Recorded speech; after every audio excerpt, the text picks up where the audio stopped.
Hi guys, we're going to talk today about dietary needs, nutrition needs of your patients, and fluid needs. I'll take you through this PowerPoint, and then you can go ahead and do your evolve questions on chapters 30 and 31. Okay, so let's go. So let's just talk about why we have to worry about people's dietary needs. Okay, we need it because we all need good nutrition, of course. But we also need to know that a poor diet and poor eating habits increase that your patient's risk for infection. It can also increase the risk of acute and chronic diseases like diabetes and things like that. It can cause chronic illnesses to become worse. It also can prevent that person from healing well. It affects our physical and physical and mental well-being. So we have to really look at a lot of different things. We also need to understand that dietary practices differ between cultures, right? Also between financial groups, and then by personal choice, right? We, especially in America, especially in West Virginia, we really eat, and we see eating and drinking as a social event. Most of our holidays are spent with family and food. So we have to also understand that aspect of it, okay?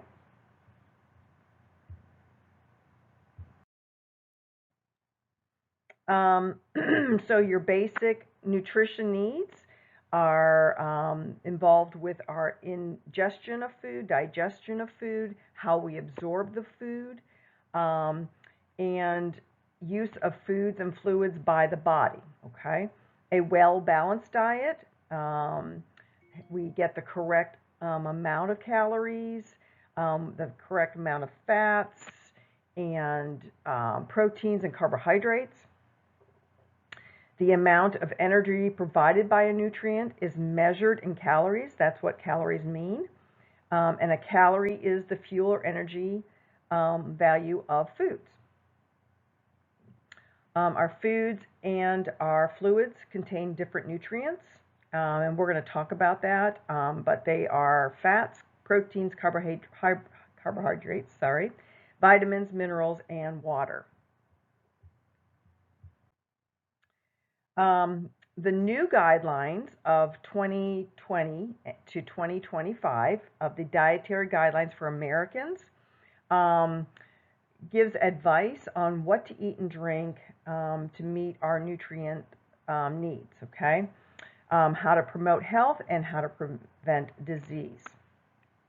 The USDA and the Health and Human Services, they work together to update and release dietary guidelines every 5 years. So this is going to be the new ones they just released. And it includes policies on how to promote good nutrition for healthcare providers, educators, and etc. So let's kind of see the differences, how they've changed it. The current edition focuses more now on dietary patterns, recommending different kinds of patterns through our lifespan. So, it's going to change from when we're an infant, of course, until we're older adults. So now they're focusing more on changing it up through the years. New recommendations for infants and toddlers are now included in these guidelines. Also, recommendations for people who are pregnant or breastfeeding are now in the guidelines, and also including children, adolescents, adults, and then older children. There's a website on this slide that you can go visit. It's dietaryguidelines.gov if you want to update yourself. Again, the aim of these guidelines is to promote health and prevent diseases. The second is the focus on dietary patterns.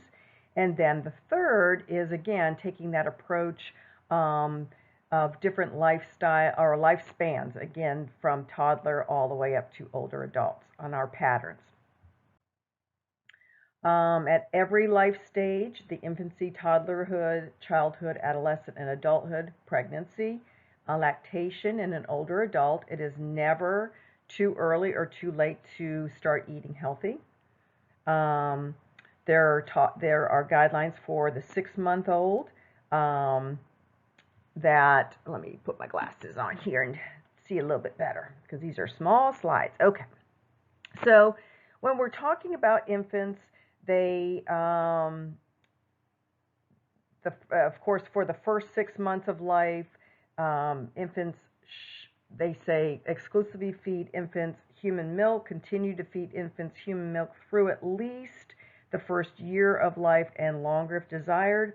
Feed infants iron fortified infant formulas, but making sure that the infants have a supplement of vitamin D beginning soon after birth.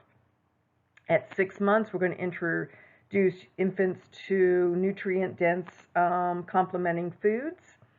And then from 12 months through older adult, we want them to have a dietary pattern across their lifespan that will help reduce body weight and the risk of diseases.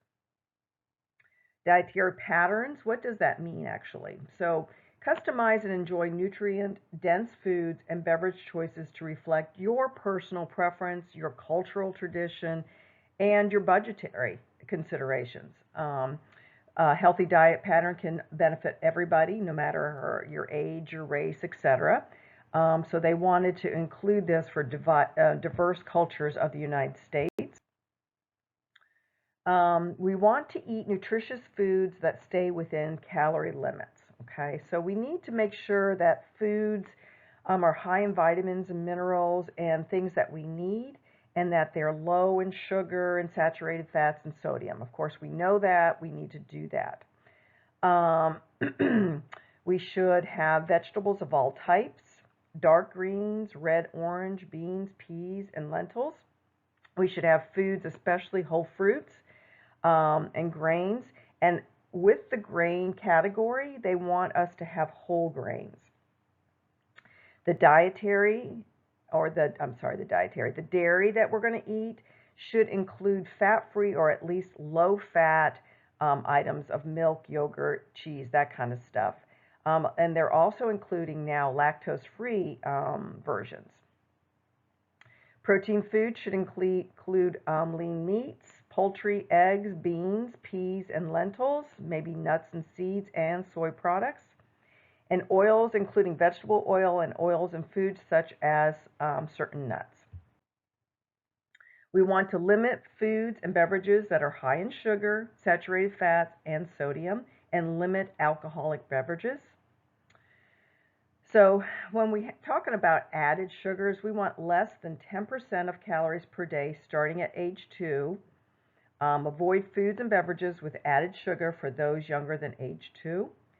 With saturated fats, again, less than 10% of our calories per day, starting at age 2. Sodium, less than 2,300 milligrams per day, and even less for children younger than age 14. The alcoholic beverages, adults of legal drinking age can choose not to drink or to drink in moderation, but limiting intake of 2 drinks or less a day for men and 1 drink or less for women. So again, these are all new areas that they had not addressed before. On the MyPlate, so there's this USDA does this MyPlate, and I'll have a picture on the next slide for you. But it essentially wants every bite you eat should count as nutritious. Okay. Of course, again, reduce that sugar, saturated fats, and sodium, and balance calories. So we want to eat less and avoid oversized portions. And I'll get more into it here on the next slide. So there's your MyPlate. Again, so you can see where fruits and vegetables take up half of your plate.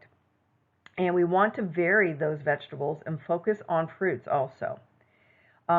With your whole grains there on the right, it looks like it's about a quarter of your diet. They want you to make sure that they're whole grains. They want you to vary your proteins, and again, drink fat-free or low-fat milk or cheeses or any kind of dairy. The USDA children's activity recommendations have changed also. So for youth 3 to 5, um, preschool age children should be active throughout the day. They want them to have active play anywhere from light, moderate, or vigorous intensity and aim for at least 3 hours per day. Children and adolescents, we want them to do 60 minutes or 1 hour of moderate to vigorous physical activity every day. All of this helps them with their muscles, their heart, and their bone strength. So we need to make sure they're doing that. For adults, they want at least 150 minutes or 2 hours and 30 minutes to 300 minutes, which is 5 hours a week of moderate intensity, or 75 minutes, 1 hour and 15 minutes to 150 minutes, which is like 2 hours and 30 minutes a week of vigorous intensity aerobic physical activity. So, they've increased our amounts of physical activity that we should be doing.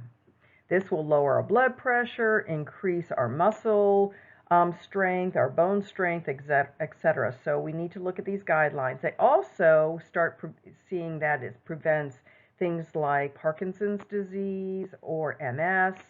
It helps the symptoms of ADHD. It helps reduce the symptoms of anxiety and depression. Again, long-term health benefits for physical activity. We're going to see with the youth, we're going to see improvement in their cognition, their bone health, fitness, and their heart health. Also helps reduce anxiety and depression. Adults, we're seeing less cancer. We're seeing less dementia. We're seeing less diabetes, all of those things. So in older adults, it lowers the risk of their falls and injuries from falls. For pregnant women, physical activity reduces the risk of the postpartum depression. And for all age groups, physical activity reduces the risk of excessive weight gain and just helps us maintain a healthy weight. Okay, so the biggest thing you need to know about protein is that it is the most important nutrient that we see in the healthcare system that is needed because it helps repair the tissue. So if somebody's had surgery, it's going to help repair that tissue growth. So we need to make sure that these people are getting protein. Carbohydrates provide energy and fiber for your bowel elimination. Fats provide energy, and we do need a certain amount of fat. But however, the unneeded dietary fat becomes fat or adipose tissue. Okay, so what's not used does turn to fat on our bodies. We need vitamins for body functions. We need minerals for certain body processes, and we definitely need water. Food labels should inform us of everything that's in that product, the serving size, because a lot of times people will pick up something and say, oh, this is only 100 calories, and they'll eat the whole thing or drink the whole thing. And if they really look at that label carefully, it's per serving, and sometimes the servings are 2 to 4 or maybe more than that. So you're not really reading everything on there. The label should also provide how many calories, what kind of nutrients, how much fat's in it, how many carbohydrates, etc. Okay.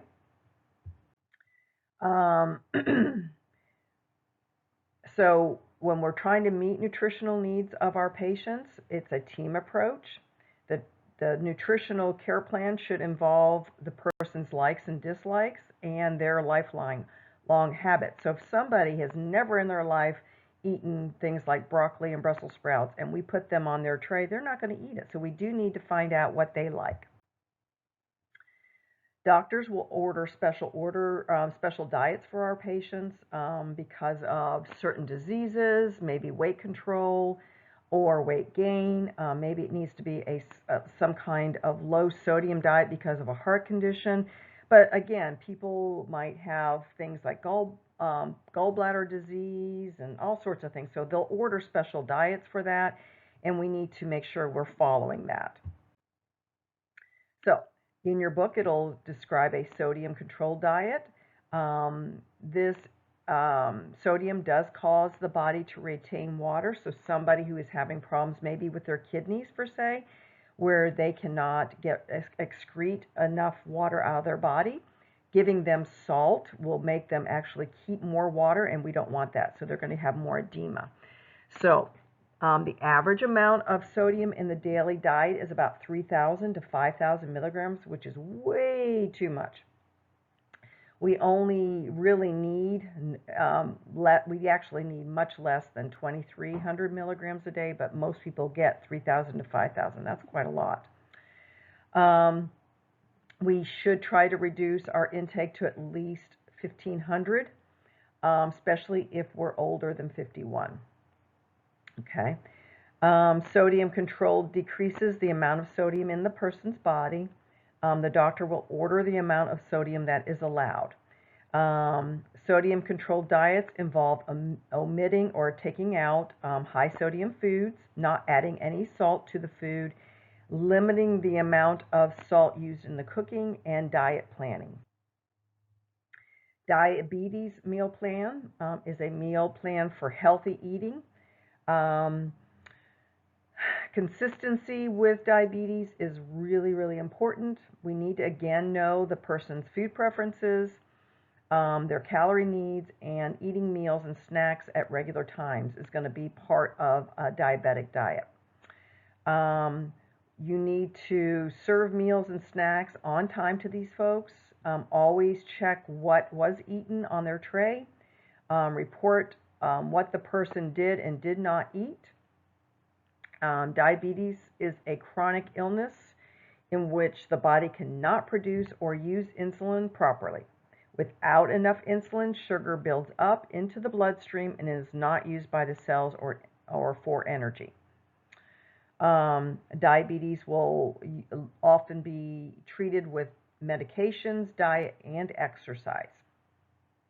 The same amount of carbohydrates, protein, and fat is eaten. And again, this person will probably have between meal snacks to keep their blood sugar level. Dysphagia. A dysphagia means difficulty swallowing. So a slow swallow means that the person has difficulty getting enough food and foods for good nutrition and fluid balance. An unsafe swallow means that the food enters the airway, which is called aspiration. If somebody has aspirated, they can aspirate fluids, food, vomitus, or any object into the lungs. So foods are thickened, and it changes to meet the person's needs. The doctors, the speech language pathologist, occupational therapist, dietitian, and the nurse will choose the food thickness. So we have a little treatment team going on with people who have dysphagia. When you're feeding the person with dysphagia, you must know the signs and symptoms of dysphagia. You need to feed the person according to their care plan, follow aspiration precautions and their care plan, and report any changes. So you want to look for signs and symptoms of them choking or coughing or difficulty breathing during or after any meals. A lot of times you're going to hear people kind of coughing while they're eating, and that's a big symptom of this. Okay, so which of the following is a sign of swallowing problem? And of course it would be coughing while eating.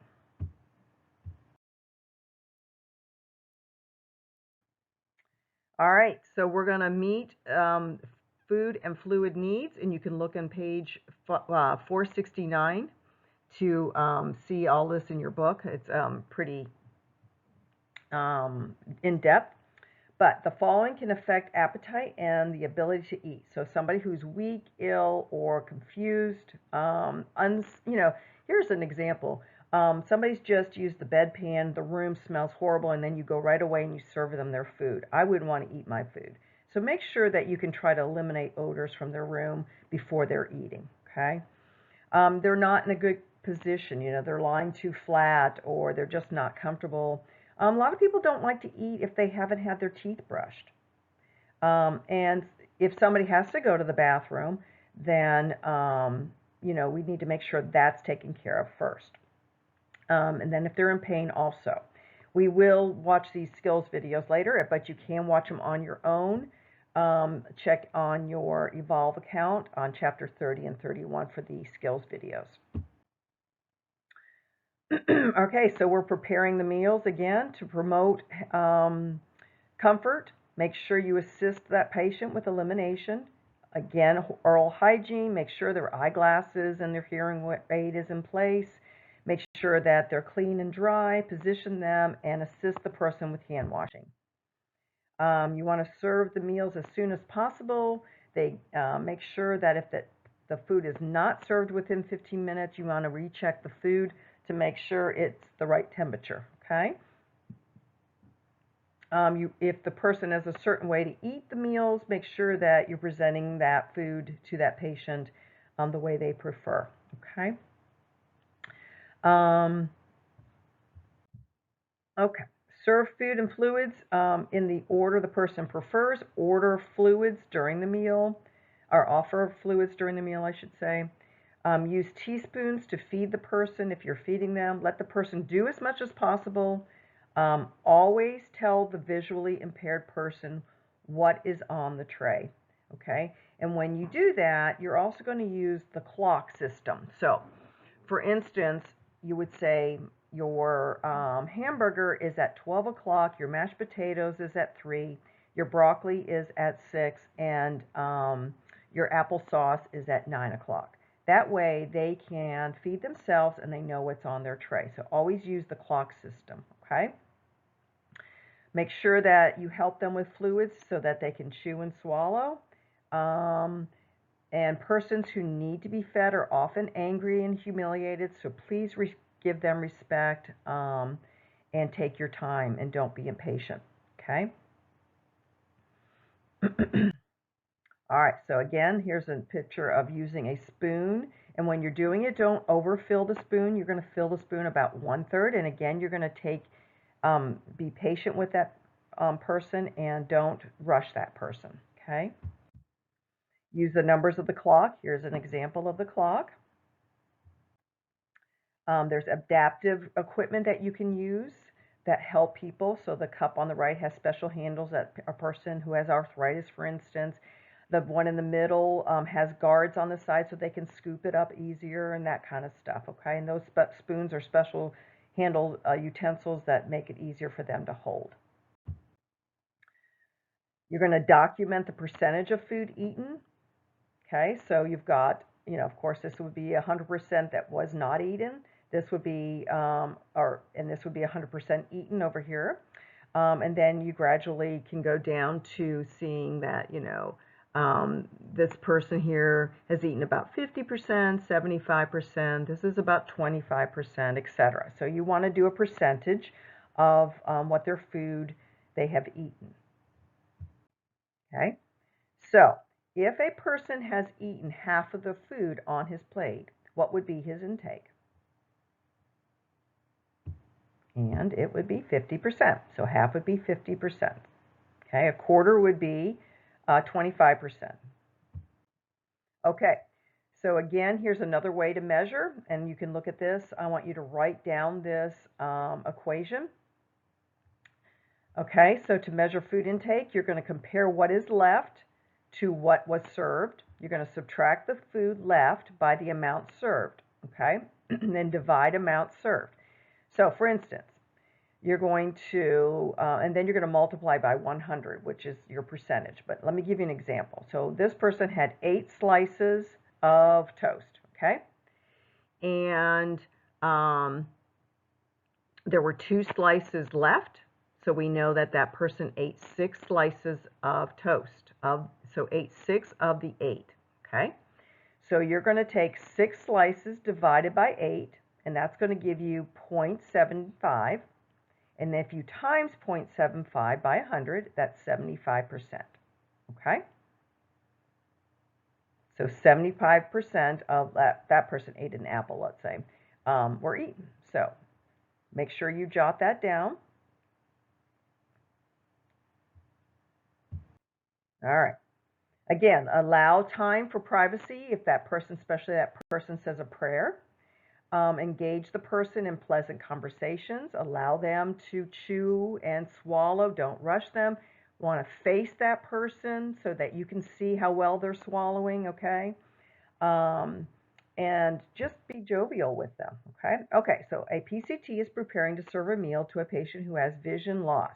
What should you do? And let's see what the answer is. Okay, so we're going to use the clocks, the numbers on the clock to describe the food on the plate. All right, between meal nourishment, snacks are served upon arrival on the nursing unit.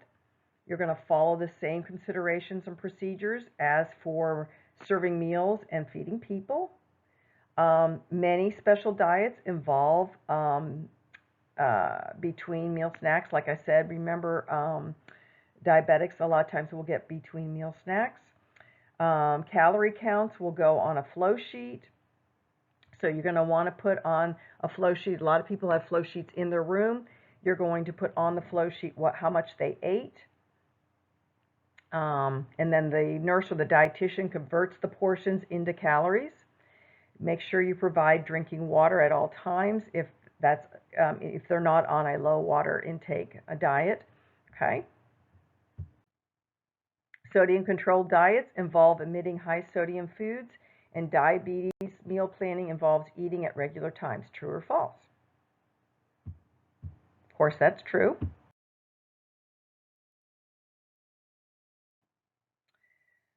Foodborne illnesses is caused by pathogens in foods and fluids, so you want to report any signs and symptoms to the nurse at once. Food, remember, is not a sterile product, so pathogens are present when food is purchased. Foods can be contaminated from other foods.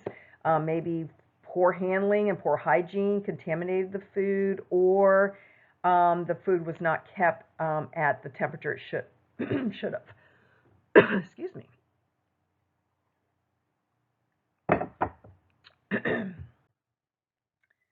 So we need to keep these foods safe. So always wash your hands, utensils, and countertops often.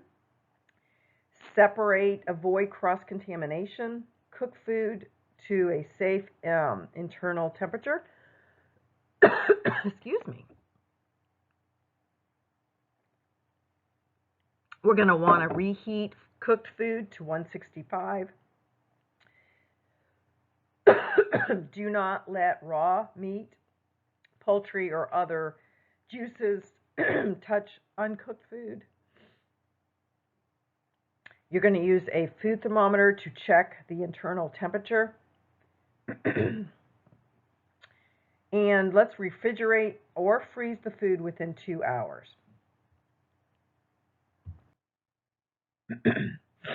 Death can result from too much or too little water. Okay? Fluid balance is needed for health. The amount of fluid taken in and the amount of fluid that comes out should be equal. So if a person takes in water and it is more than they're excreting, like through urine, then we're going to start seeing swelling and edema in the tissues. Okay? So if fluid output exceeds intake, then we're going to see dehydration. So if they're peeing more than they're drinking, for say, then we're going to see dehydration. We've got to remember that water is ingested through foods and fluids, and water is lost through urine, and it's lost through feces, vomit. It's also lost through the skin, like perspiring, and through the lungs during as we exhale. You're going to see edema in people who have heart and kidney diseases, and dehydration is a decrease in the amount of water in the body. on page 481, there are all sorts of signs of dehydration that I want you to look at. Here's an example probably of somebody with heart disease or kidney disease. You can see on this is called pitting edema. Okay, so that last picture, let's go back to that real quick, see if it'll let me do that. Nope, it won't. Okay, so anyways, on the last video slide, it was pitting edema, so you saw examples of that. Okay, so let's look at this. This is causes of dehydration. Some causes could be bleeding, coma, dementia, somebody's forgetting to drink, drug therapy, so if somebody's on lots of Lasix, which is a diuretic, it's flushing the water out of their bodies. Fever, they're perspiring, so they're going to become dehydrated. Poor fluid intake, we're restricting their fluid for some reason, okay? They're refusing fluids. They can't swallow, so problems with dysphagia or communication. Again, sweating, increased urine production, or vomiting can also be causes of dehydration. Signs and symptoms are low blood pressure, confusion, or delirium. Their urine will be dark, yellow, amber colored, dizziness, dry, cool skin, dry mouth, or coated tongue. They're tired or fatigued. They have a headache. Headache is one of the first symptoms of dehydration. So remember that when you are, you get your headaches, that you make sure you're drinking enough water, okay? Irritability, muscle cramps, oliguria, which is scant amount of urine, postural hypotension, poor skin turgor, pulse, respiration becomes fast, shock, and unconsciousness. Fluid balance, normal fluid balance. So an adult needs about 1,500 milliliters of water a day just to survive. Now, that's just to survive. That's not if you're going out and working out or working in the heat or etc. That's just to survive. So about 2,000 to 2,500 milliliters are needed for a normal fluid balance. Let me show you what I mean by that. People say, oh, I drink enough water. Well, a gallon is about 3,700, give or take, okay? So we're needing about 2,500. So you almost need close to a gallon of normal fluid balance, okay? Infants and young children have more body water, so excess fluid loss cannot be tolerated, which can cause them to die quickly. And the water requirement increases. So yes, we need about 2,500 to have normal fluid balance, but if we're out in the hot weather, if we're exercising, if we have a fever or illness, or if we're for some reason excreting a lot through urine or whatever, we need more, okay? So we may need that gallon, so we have to look at that. Some orders that might be ordered by the physician is encourage fluids, which means the person drinks an increased amount of fluids. Restrict fluids means fluids are limited to a certain amount and the doctor will determine that amount during a 24-hour period. Nothing by mouth, it's also abbreviated NPO. The person cannot eat or drink anything. So usually we order that like if we're going to go do surgery or some kind of laboratory test or diagnostic procedure. Okay, so nothing by mouth, NPO. And if the person is NPO, it should be posted above their bed that nobody mistakenly brings in ice chips or anything, okay? And then thickened liquids all fluids are to be thickened. You'll notice at the nursing home when we do our orientation that they do not do that. They found a different method, and we'll let Ben tell us about that. I&O records or intake-output records are kept for folks who are on fluid balance. So there should be a piece of paper in that person's room that everything from their tray and everything that that person takes in and takes out, like if they have a catheter or if we're using some kind of device in the toilet, that everything's being measured, okay? And we want to do this to see how their fluid balance is going. So we want to, again, see how their kidney function's doing. It helps us plan their medical treatment. And also, when the person has special fluid orders, it'll tell us how well we're doing. Okay. The following fluids are measured and recorded. So all fluids taken by mouth, foods that melt at room temperature, like sherbet, IV fluids and tube feedings. Output includes urine, vomit, diarrhea, and wound drainage, which are counted as fluid intake. Let's see if you guys know the answer to this. Broth and ice cream. Okay, so sauces and melted cheese do not melt at room temperature. Thick stews and mashed potatoes don't, and butter and syrup don't. All right, this is an example of an I&O sheet. We would be putting down everything.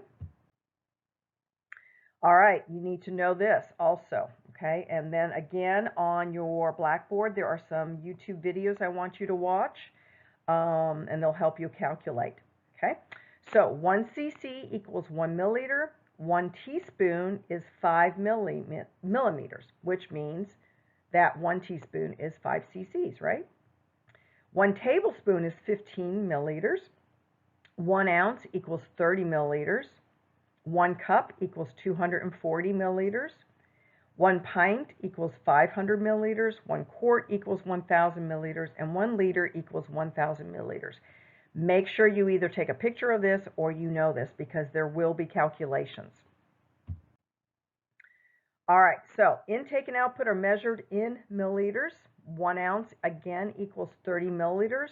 1 pint is 500 milliliters. 1 quart is 1,000. A measuring container for fluids is called a graduate. The measuring device is held at eye level. So when we put the urine in that and we're measuring it, we want to put it up at eye level if we can to see exactly where it's at. The I&O record is kept at the bedside somewhere. The amounts are totaled at the end of the shift. The purpose of measuring I&O is how we are explained to the person. The urinal, the commode, the bedpan, or the specimen pan is used for voiding, so we don't want them peeing in the toilet because then we can't measure it. You also need to know the serving size of bowls, dishes, and cups, pitchers, glasses, and other containers. So it should be on the I&O sheet. The graduate is marked in ounces and millimeters, or milliliters, I should say, and is used to measure the leftover fluids, urine, vomitus, drainage from suction. Okay.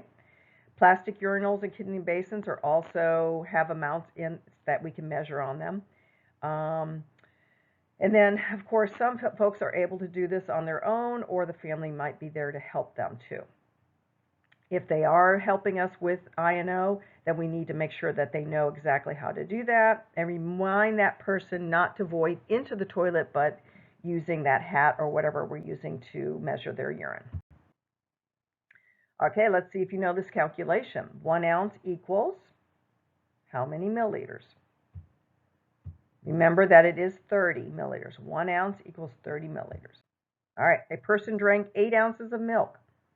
How many milliliters would you record on the I&O sheet? Let's see if you can figure that out real quick. 8 ounces of milk. So how are we going to convert that? 240. Remember, 1 ounce equals 30 milliliters. So 8 times 30 is 240. If your patient drank 5 ounces of coffee, again, take a picture of this slide so you know it if you want to. 4 ounces of juice and 1 ounce of water, how many milliliters did they drink? So let's see if you can do that math conversion. You're going to have to convert all of those to milliliters, and the answer would be 350. All right, this is a mug, and it's marked in milliliters and ounces. This is an example of your graduate, okay? And there's some calculations up there just to tell you how much it is in the middle of there. So they're just showing you that between 400 and 300, it's 350. Again, you want to do it at eye level, and please watch your skills video on your Evolve account for this chapter. All right, you're calculating again a patient's fluid intake. The patient had 50 milliliters of IV fluid, 6 ounces of tea, 6 ounces of chicken broth, and 8 ounces of water. Which amount should the PCT document on the INO? So again, you're going to calculate. You'll have to convert some of those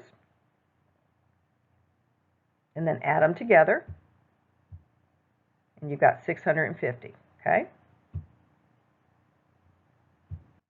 All right, last one. Person who was served 250 milliliters of coffee and 120 milliliters of juice. Now, you measure 50 milliliters of coffee and 60 milliliters of juice left. So they didn't drink everything. So you got to kind of calculate that. Now you have to figure out what you need to record on the INO. Okay? So you're going to have to take 250 and minus 50 because there's 50 left. So that person only drank 200, right? And then this person only drank half of their juice. So you would have to add 200 plus 60, and you're going to get 260. Okay? All right. So this is your chapter 30 and 31. Please make sure that you're watching any kind of Blackboard videos and skills videos.